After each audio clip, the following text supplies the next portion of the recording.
Hi అండి, welcome to Niva cook house.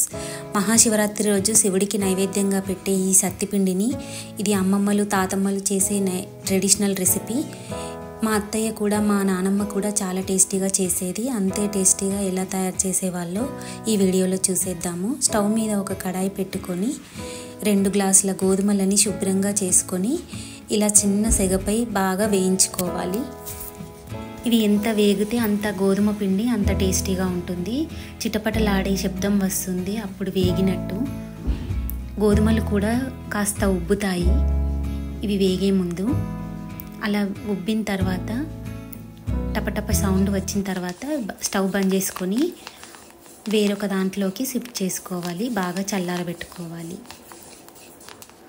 ఇప్పుడు వేగాయి.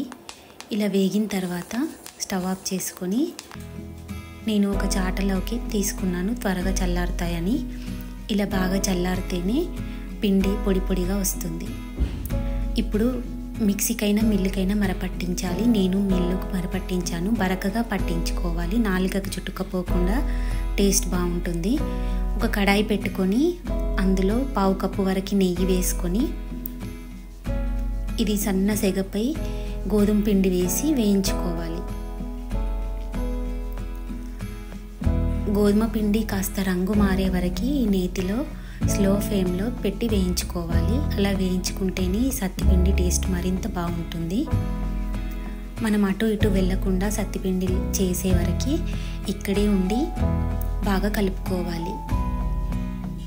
కింద మాడకపోకుండా కాస్త మందంగా ఉన్న కడాయి పెట్టుకుంటే టేస్ట్ మరింత బాగుంటుంది. చూడండి, ఇప్పుడు రంగు మారిపోయింది కదా. ఇప్పుడు స్టవ్ బంద్ చేసుకొని దీన్ని దింపేసుకోవాలి. ఇలా దింపేసుకుని పక్కన పెట్టుకోవాలి. బాగా చల్లార్చుకోవాలి. ఇది చల్లారే వరకు మనం ఒక మిక్సీ జార్ తీసుకొని అందులో 2 గ్లాసుల గోధుమ పిండికి 2 గ్లాసుల చక్కెర వేసి మెత్తగా పొడి చేసుకోవాలి. ఇలా నేను 2 గ్లాసులు తీసుకున్నాను. మెత్తగా పొడి చేసుకొని మనం వేయించుకొని చల్లారబెట్టుకున్న గోధుమ పిండిలో వేసి ఇది బాగా కలుపుకోవాలి. ఇది మళ్ళీ స్టవ్ మీద పెట్టకూడదు. ఇంతే, స్టవ్ కింద పెట్టిన తర్వాతనే ఇది బాగా చల్లార్చుకున్న తర్వాత మనం చక్కెర వేసి చేయితో ఇలా కలుపుకోవాలి. కలుపుకుంటే ఇలా ఉండలా వస్తుంది. అప్పుడు నెయ్యి సరిపోయినట్టు.